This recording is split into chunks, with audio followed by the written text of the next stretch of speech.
and all the rest of it. He said he's ready to vacate the He belt. said he doesn't care if you strip him, he would vacate it. 30,000 people want to see him stripped. Sure. Yeah. Not enough. No, I'm not saying that. It's kind of silly. It's Aspinall's fight. I mean, we've been talking to this kid forever about it, and it's his fight. Listen, you can't make people fight. If John doesn't want to fight, can't make him fight. We can try to make him fight. We can throw things at him that inspire him to want to fight, but we'll figure it out. Process with Jon Jones. Been going through this since the day he started here, and it's definitely the process.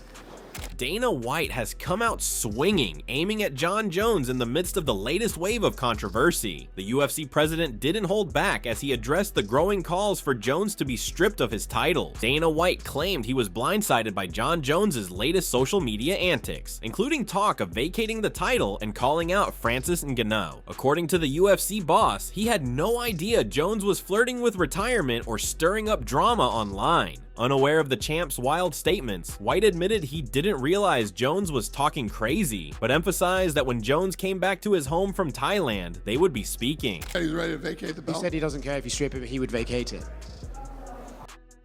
Yeah, I've been busy. I haven't been keeping up with the gossip.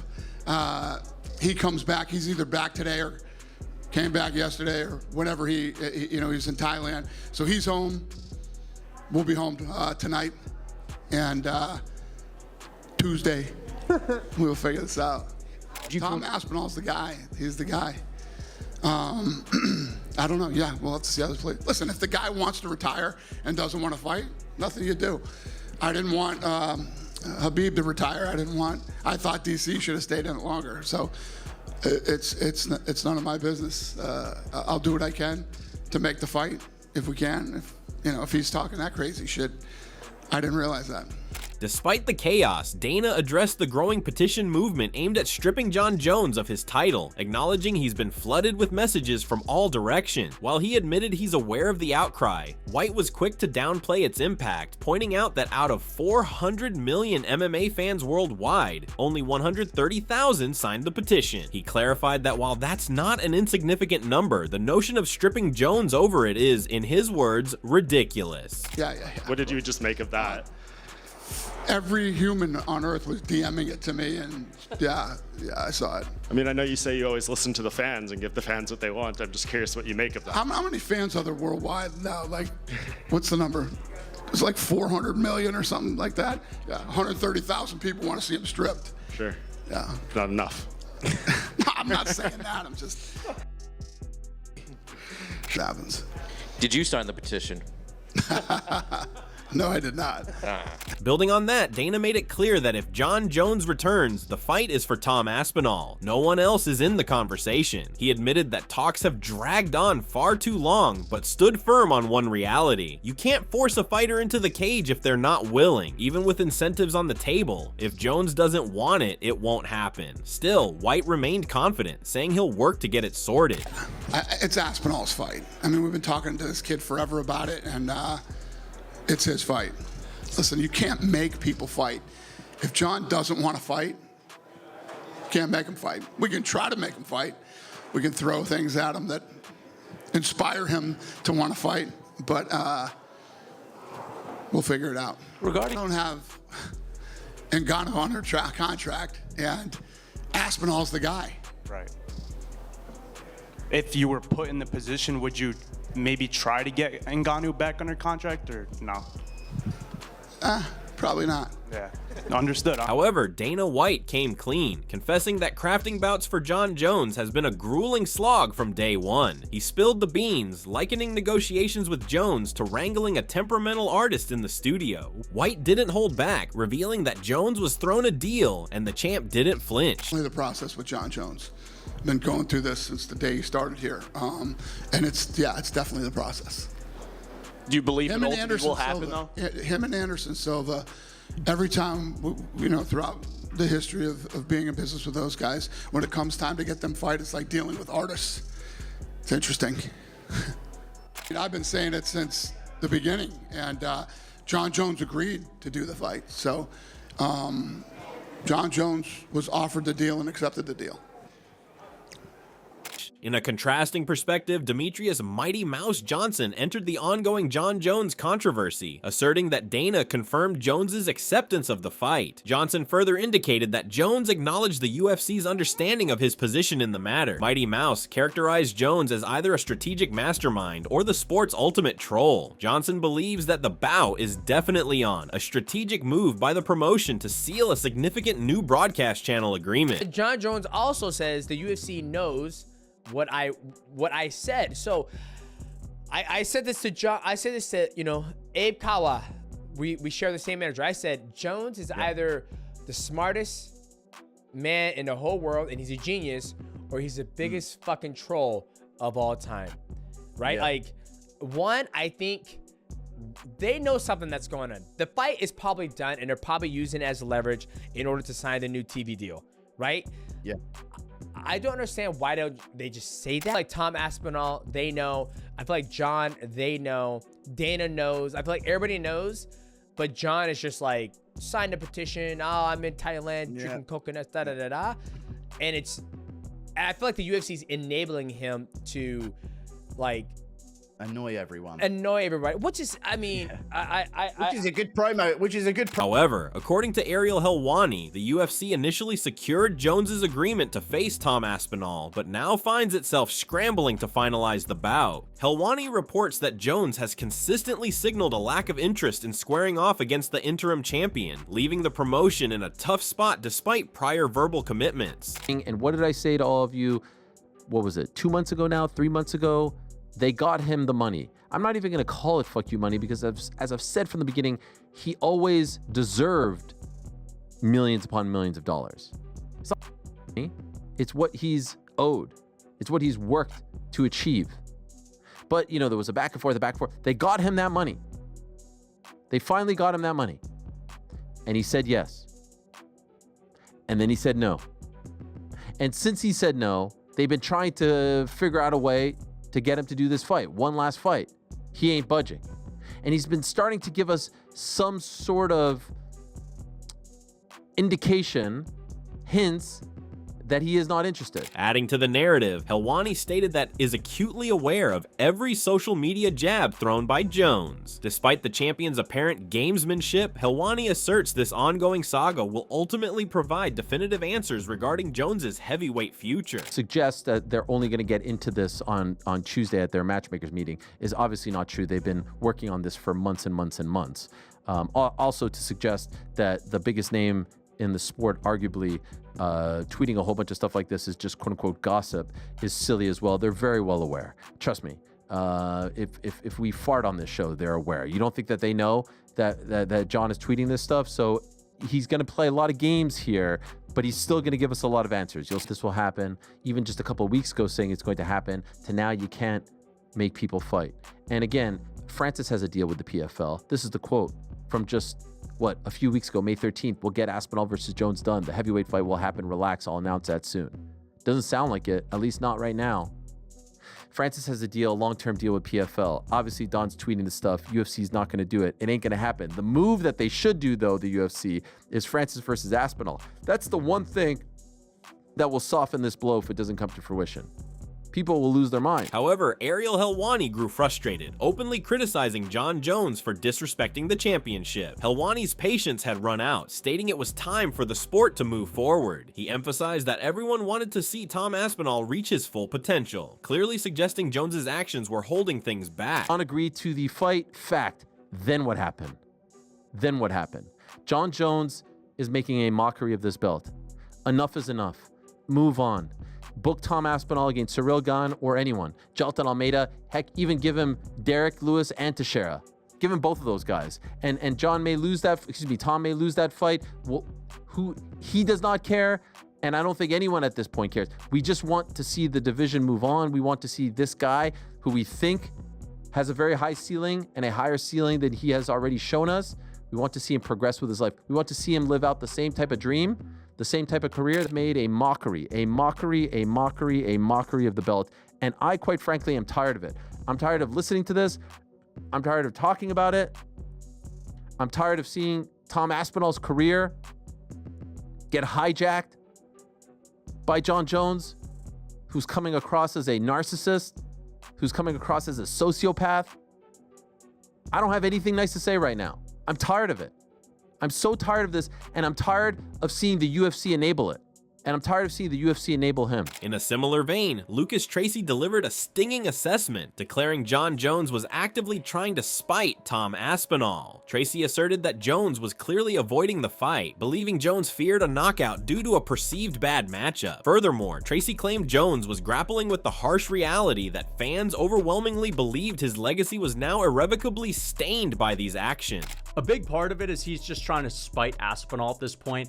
Jones is really just trying to drag Aspinall through the mud as much as possible. He's also ducking because he doesn't want to get KO'd and he thinks it's a bad matchup and he's afraid of losing. Of course, that's a huge part of it, but it's turning into more than that. It's turning into not only does he not want to get KO'd, he at this point is coping with the fact that the fans are, all in agreement with his legacy being completely stained because of all of this. I mean, imagine if Jones had just retired, fought again, and he left the UFC. His legacy wouldn't even be as nearly as stained as it is now. Building on this, Lucas asserts that Jon Jones is feeling immense pressure, fully aware that the fan base has turned against him. Tracy contends that Jones knows his legacy is now stained, a consequence of his own making. However, Tracy believes Jones is determined to escalate the situation, threatening to burn down the entire division by continuing to deny Tom Aspinall the crucial heavyweight title fight. This has really tarnished his legacy a lot, okay? And Jones is feeling the heat. He knows that the fan base is turned against him. He knows that his legacy is stained, and he knows he's responsible for that, but he's just gonna burn it all down to the ground in the process by denying Tom Aspinall what is rightfully his, which is this fight, or denying Tom Aspinall the ability to get his career moving, even if it's against Gane or someone else. Jones just wants everything to burn. He wants everyone to go down with him, okay? So he's doing a lot of this out of spite. That's what it is. That's what, as simple as that. It's not even Aspinall to fight Jones anymore. It's just people that want Aspinall to fight. Jones is leaping at the bits, is chomping at the bits to get in to talks, not even in a fight, but in talks with fighting another guy, just because he wants to piss people off further. He wants people to be like, dude, what the fuck?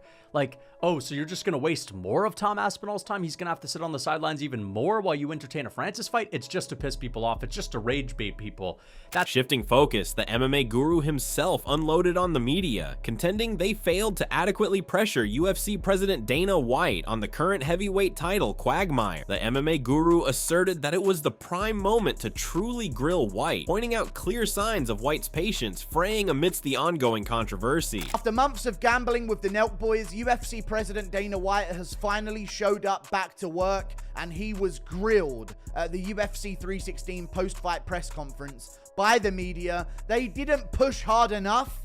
I thought this was the time to truly break Dana White, but Dana White is breaking regarding the whole Jones and Aspinall situation.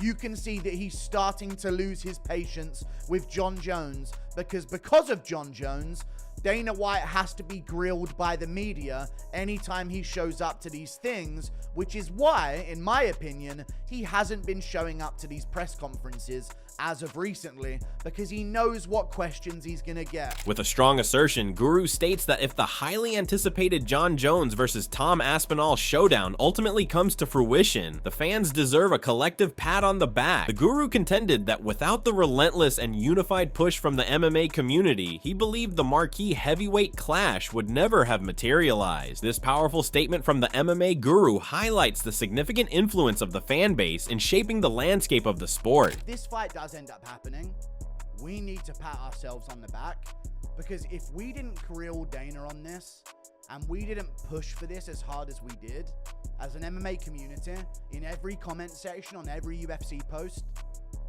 then I really don't think this would have happened. So I really think this is a fan movement thing where the whole fight has been made and they've kind of been locked into giving us what we want, because it's so undeniable what the fan base wants here.